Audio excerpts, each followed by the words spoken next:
Buen día. Buenos días, doctor. Vamos a comenzar con la retroalimentación para el examen de la siguiente clase. Solamente van a Está bien, doctor. entrar los 5 primeros temas, en vista o en función de que no hemos podido concluir y ha habido algunos defectos con esto del tema 6 la anterior clase. Entonces, solamente este tema 5, que sería todo derecho financiero y las empresas públicas y las empresas o sociedades de economía mixta. Hasta ahí que hemos avanzado, entonces este va a entrar el examen. En cuanto al derecho financiero, las partes más relevantes, como por ejemplo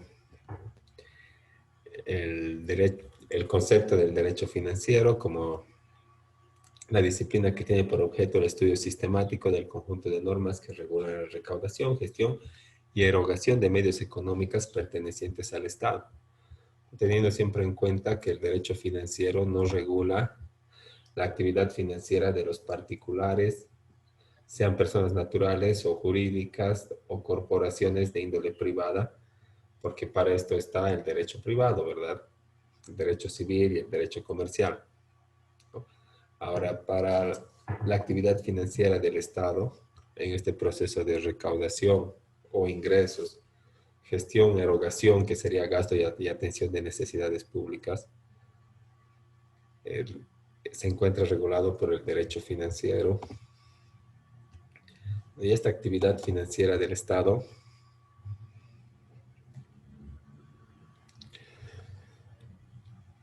es, es un proceso, como ya habíamos dicho, de 3 elementos, ¿verdad? De ingreso, gasto y atención de necesidades públicas, que se encuentra regulado en todas sus etapas por normativa jurídica, como leyes o reglamentaria, como decretos y resoluciones administrativas que permiten su ejecución, permiten la recaudación, erogación, ejecución, control y fiscalización de toda la actividad financiera del Estado.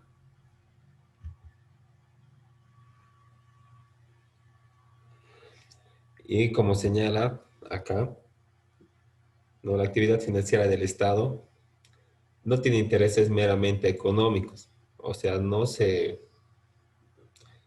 activa, no se opera la actividad financiera del Estado como una inversión para obtener utilidad, sino para atender necesidades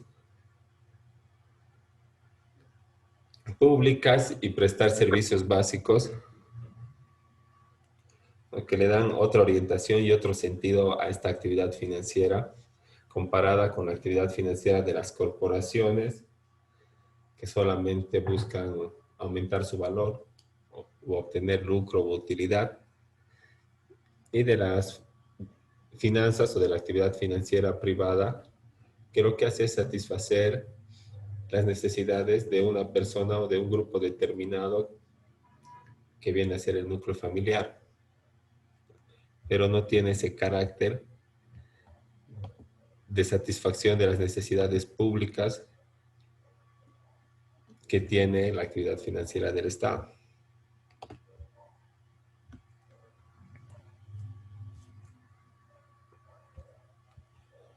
¿No? Y bueno, como les había dicho, esta actividad financiera del Estado, ¿no? Se traduce en ingresos para efectuar egresos con la finalidad de atender el interés público y colectivo.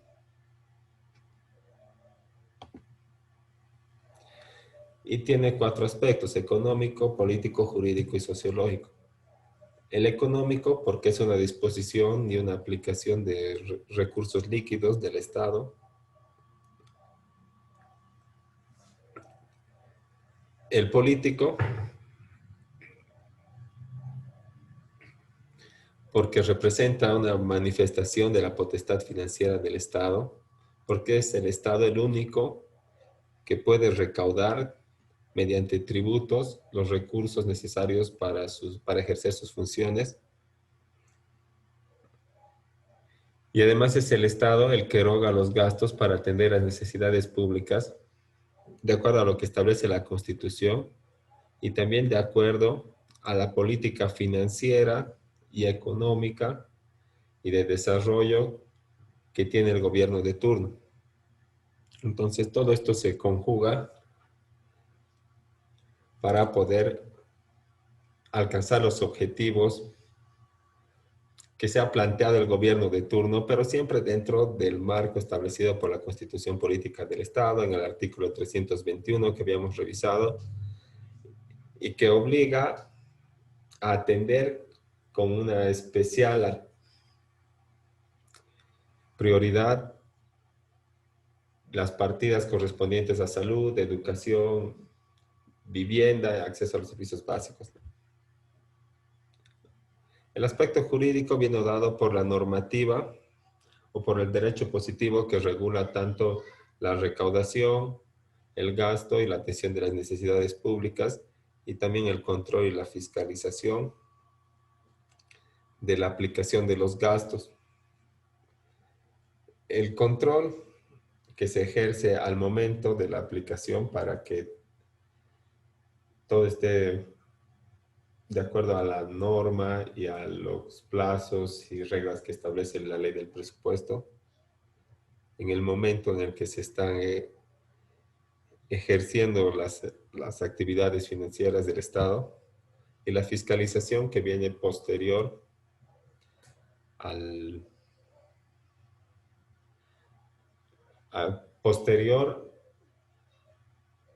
a las consecuencias jurídicas que generan la aplicación del gasto de las necesidades o la atención de las necesidades públicas, ¿no? Entonces la fiscalización es siempre posterior al acto o al gasto en este caso, o a la ejecución del presupuesto, y el control tiene que ser mientras se realiza la ejecución.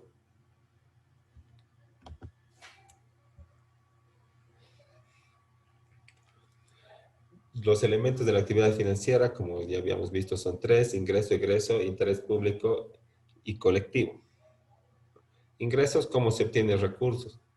Tributos, préstamos públicos, donaciones, venta de bienes públicos, cobro de multas y sanciones, venta de valorados y otros.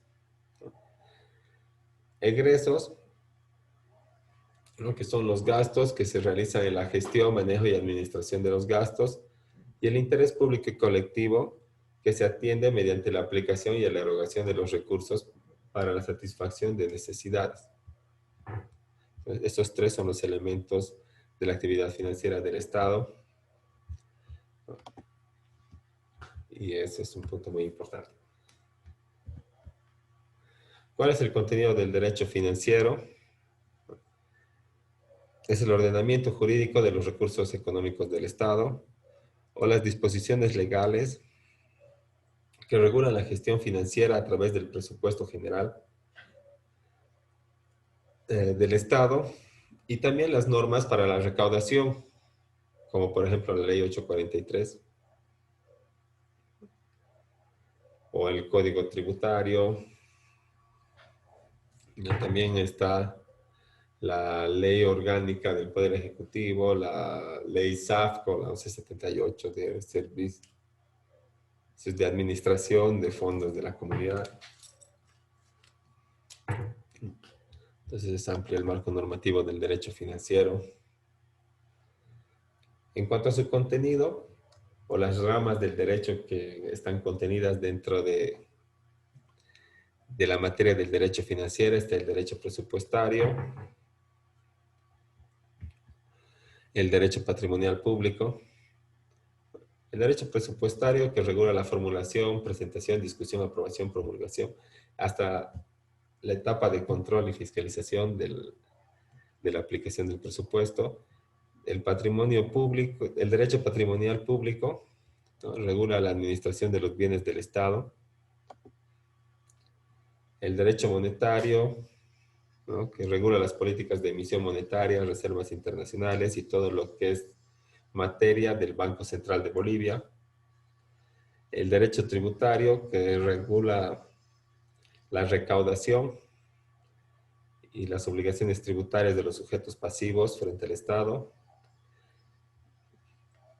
El derecho del crédito público, que regula la actividad del Estado tendiente a conseguir financiamiento económico mediante préstamos internacionales, o sea, endeudar al Estado. Y las fuentes del derecho financiero son coincidentes con las otras ramas del derecho, los principios generales, los preceptos constitucionales, la ley, la doctrina y la jurisprudencia, como directrices para que el legislador emita las leyes de corte financiero. Y por eso existen principios. Por ejemplo, los principios tributarios que hacen que el Estado no sea exaccionario frente al sujeto pasivo. O sea, por ejemplo, existe el principio de capacidad contributiva, que señala que todos tienen que contribuir, pero de acuerdo a sus ingresos o a su utilidad o a su patrimonio, o sea, de acuerdo a su capacidad contributiva. Y no puede haber una obligación tributaria o un impuesto que supere la capacidad contributiva de los sujetos pasivos. Esto sería exaccionario y sería además anticonstitucional, ¿no? Porque el principio está establecido en la Constitución Política del Estado. Entonces el legislador tiene que tomar en cuenta los principios para que la norma de corte financiero no sea observada de inconstitucional. La ley también es fuente del derecho financiero, pero es el derecho financiero mismo, ¿verdad? Porque cuando establecemos el concepto de derecho financiero, decimos es el conjunto de normas y reglas que regulan la obtención de ingresos, la erogación y la atención de necesidades públicas. Si decimos es el conjunto de normas, es una ley o varias leyes que regulan esta actividad del Estado. Entonces, si la ley es una fuente de derecho financiero, también es del derecho financiero mismo.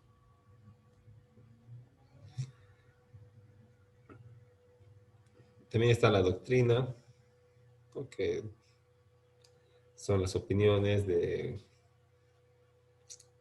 jurisconsultos universalmente aceptadas en la sociedad o en la comunidad del derecho, y que también sirven para dar origen a las normas de corte financiero. Y también está la jurisprudencia, como los fallos de los más altos tribunales, vale decir, Tribunal Constitucional Plurinacional y la Corte Suprema de Justicia, mediante los autos supremos que forman jurisprudencia.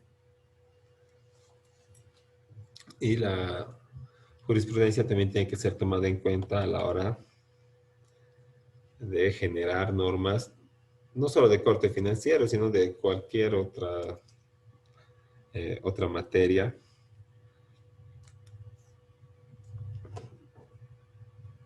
porque la jurisprudencia da interpretaciones y directrices también para que los legisladores sean más coherentes y también mucho más claros al momento de expedir leyes que regulen la actividad económica o cualquier otro tipo de relación jurídica. Y en cuanto a la relación con otras ramas del derecho, no se relaciona con el derecho constitucional, administrativo, comercial, civil, internacional, público y municipal, en lo que no vamos a entrar en mayor detalle y tampoco para el examen. Entonces, en todo caso, solamente sería nombrarlas o saber cuáles son las materias o las otras ramas del derecho con las que tiene relación. Eso en cuanto al tema número uno, ¿no? Si tienen alguna duda o tal vez podemos pasar al otro tema.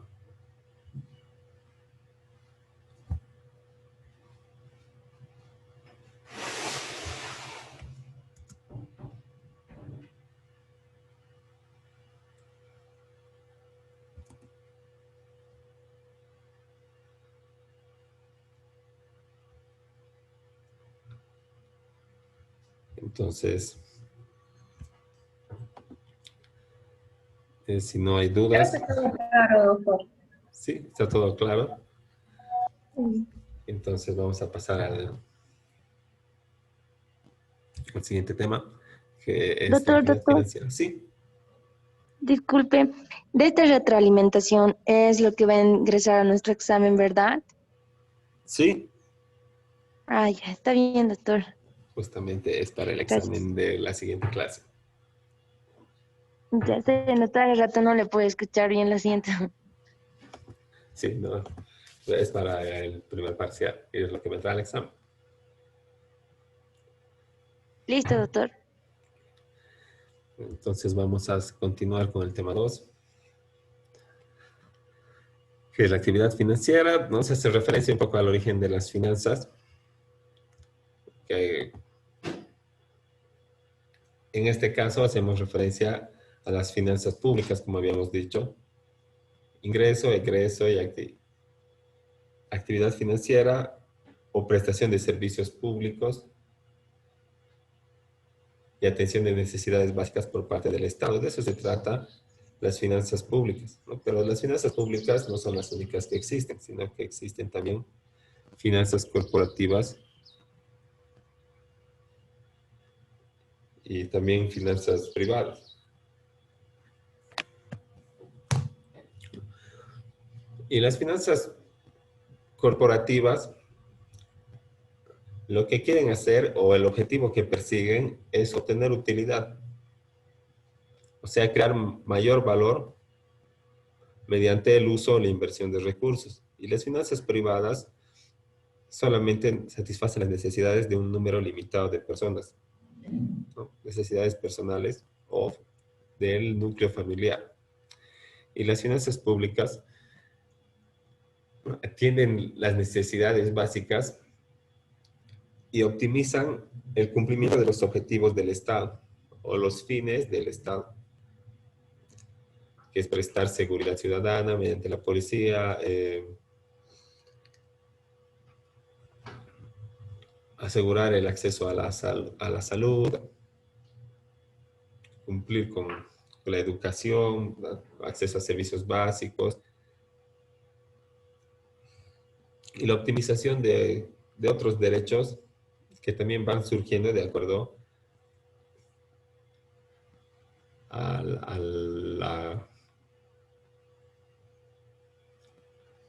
al desarrollo mismo de las relaciones jurídicas y de las nuevas necesidades, como por ejemplo el acceso al Internet, que ya es un derecho, ¿verdad? O,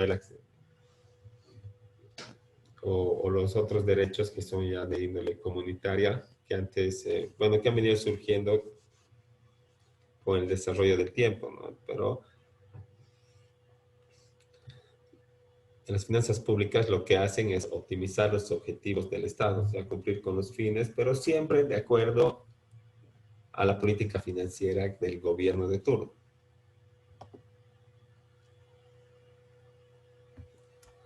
Entonces, en las finanzas públicas, ¿no?, se da un proceso que es diferente al de las finanzas privadas, en el que primero se identifican las necesidades y luego se procuran los ingresos. O sea, primero se señala, la salud es deficiente, o hay que invertir más en seguridad ciudadana, ¿no? Hay que cuidar las fronteras, hay que tener una mejor política de derecho internacional. Entonces, se identifican necesidades, ¿no? Y luego se procuran los ingresos para atender esas necesidades. Y en las finanzas privadas, primero se obtienen ingresos, ¿verdad? Primero agarramos el dinero, nuestro sueldo, y luego vemos para qué nos alcanza. Es al revés lo que hace el Estado. Primero identifica las necesidades y después ve de dónde saca la plata. Y en todo proceso financiero o actividad financiera, concurre el ahorro, el gasto y la inversión, ¿no? Dejando de lado los elementos de la actividad financiera del Estado, que son el egreso y la atención de necesidades públicas, ¿no? El ahorro es una característica de las finanzas privadas y es separar una parte del ingreso mensual que no está destinada al gasto y que va a ser, va a servir para satisfacer alguna necesidad futura o la adquisición de algún bien.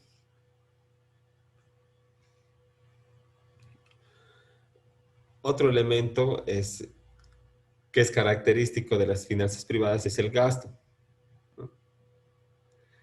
Que es una erogación patrimonial o un gasto, una salida de dinero o de liquidez, pero no se lo hace como en las finanzas corporativas para obtener una utilidad, o sea, no se lo invierte, sino que este egreso se lo realiza para acreditar un derecho sobre una cosa o un servicio. El derecho de propiedad, cuando yo realizo un gasto para adquirir un bien mueble o un bien inmueble o un bien mueble sujeto al registro, pago por tener el derecho de propiedad. Pero cuando me tienen que prestar un servicio, pago por tener el derecho sobre la prestación del servicio. No me van a pasar ningún bien como en la consulta, por ejemplo. No voy a tener el derecho de propiedad sobre ningún bien, pero sí voy a tener el derecho sobre la prestación del servicio. Y para eso pago, para eso son los gastos. Pero la inversión, que ya es una nota característica de las finanzas corporativas, se realiza para obtener una ganancia futura. O sea que quien va a realizar la inversión, sea persona natural o jurídica, se resigna de un beneficio inmediato o de la liquidez que tiene para lograr obtener un beneficio futuro que por lo general es improbable. Y la inversión, como ya les decía, es característica de las finanzas corporativas.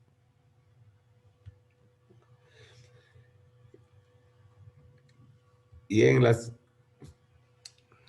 cuanto a las características de los tipos de finanzas, ¿no? Como resumen, podemos decir que las finanzas públicas persiguen el bienestar social y logran sus ingresos mediante la coerción. ¿Qué es la coerción? Es, es la capacidad que tiene el Estado de castigar a las personas si no cumplen los que está establecido en las normas. ¿Cuál es el elemento de la coerción o el instrumento de la coerción? Es la ley.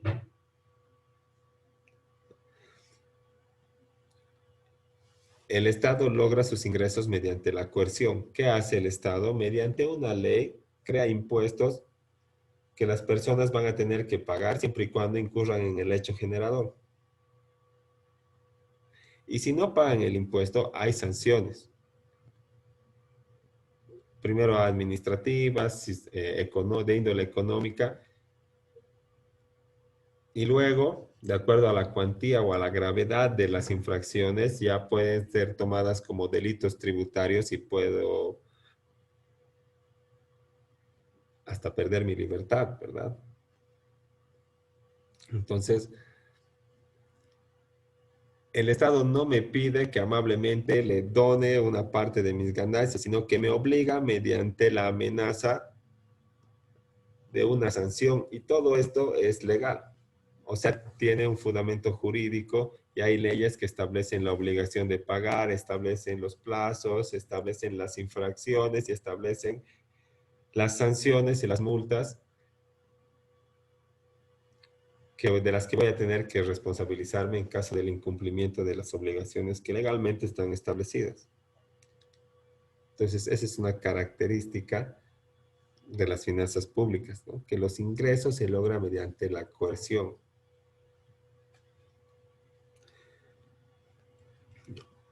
O en otras palabras, no está sujeto a la voluntad del sujeto pasivo, solo mediante la definición del hecho generador. Si uno cae o incurre en este hecho generador, ya tiene la obligación, quiera o no, de pagar impuestos. Aunque diga, no quería vender, si yo no soy vendedor habitual o cualquier otra cosa, ¿no? Ahora, las finanzas corporativas lo que valoran es el tiempo y el monto de la inversión. Y toda su actividad financiera se basa en la colocación del capital para obtener la ganancia futura. Y esta inversión puede ser a largo plazo, mediano plazo o corto plazo, pero por lo general las inversiones de las corporaciones son a largo plazo, lo que hace que se sacrifique la liquidez. Y lo único que hacen las finanzas privadas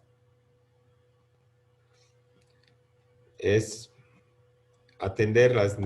buscar el enriquecimiento del inversionista para atender las necesidades privadas de índole individual o de un número determinado de personas como lo es el núcleo familiar.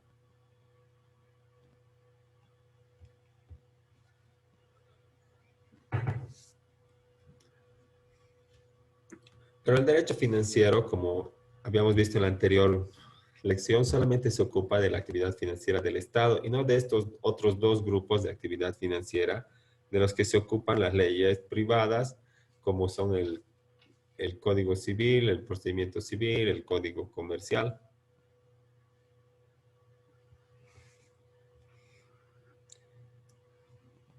Y de la actividad financiera del Estado,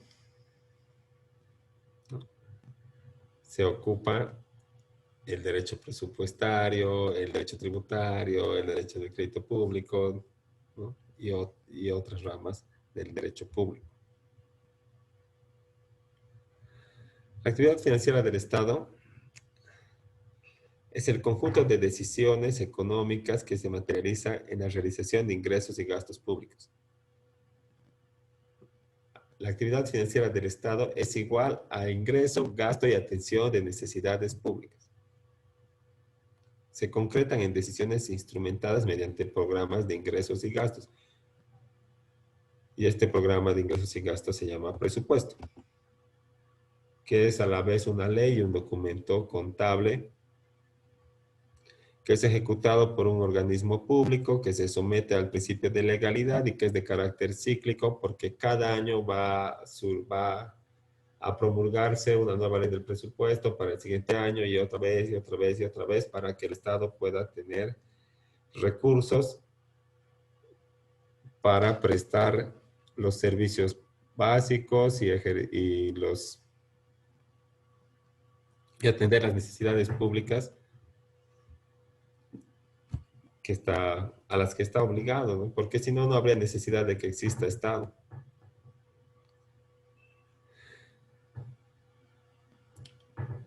Y la actividad financiera del Estado tiene estos 4 elementos, ¿no? Las necesidades, los servicios, los gastos y los recursos, todos públicos, ¿no? Las necesidades básicas que son de índole primaria y secundaria, los servicios públicos que son esenciales, generales, divisibles, indivisibles. El gasto, que es la erogación de recursos, y los recursos públicos, que pueden ser ordinarios y extraordinarios, ¿no? Los recursos públicos ordinarios son los que llegan de manera frecuente y regular al Estado. Por ejemplo, el impuesto. Todos van a pagar impuestos todos los meses o todos los años. Y los extraordinarios que no son regulares, como la venta de bienes del Estado, un préstamo, una donación, ¿no? El gasto, que bueno, ya es la erogación de estos recursos públicos para atender necesidades y prestar servicios públicos. Hay servicios públicos esenciales que si el Estado no prestaría, causaría convulsión social, como por ejemplo en la seguridad ciudadana. ¿Qué pasaría si no existiría policía? ¿No? Ahora existen otros servicios públicos que son también generales, ¿no? Que tienen que ser prestados en favor de toda la población, ¿no? Pero que la gente acceda o no a estos servicios no va a generar ningún descontento, ninguna convulsión social, porque no son esenciales. Por ejemplo,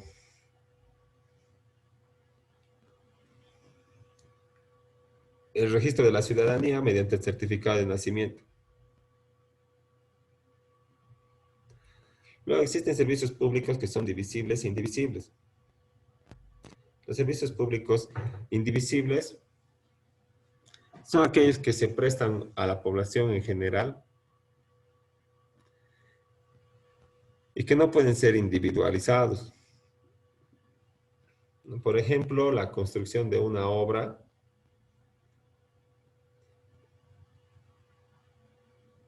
con los recursos del municipio.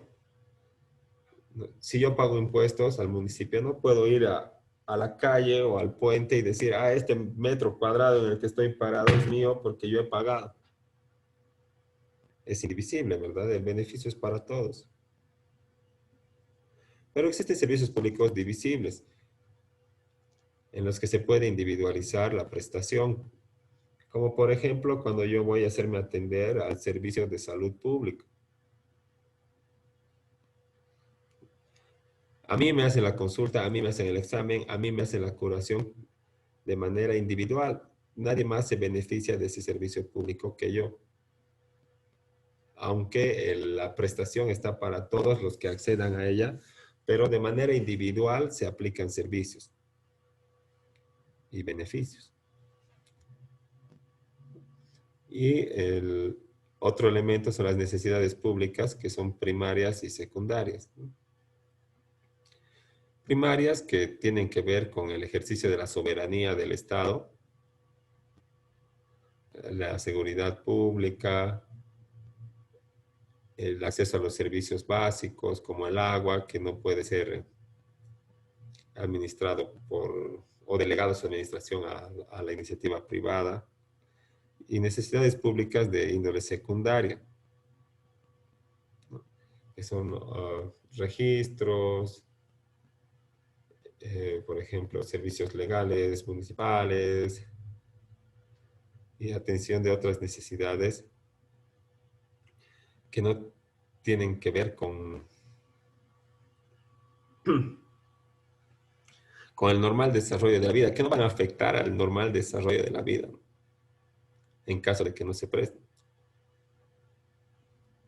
Y esos son los elementos de la actividad financiera del Estado, y ahí termina la lección de la actividad financiera. Ya se nos está acabando el tiempo. Entonces vamos a retomar en unos 15 minutitos, un poco más, para la retroalimentación, para poder concluir con lo que ingresa al examen, y luego nos estamos viendo la siguiente semana, el día jueves, para rendir el examen mediante la plataforma de la universidad. Así que continuamos en unos 15 minutitos, nos daremos un receso. Está bien, doctor. Hasta Está bien, luego. doctor. Vale.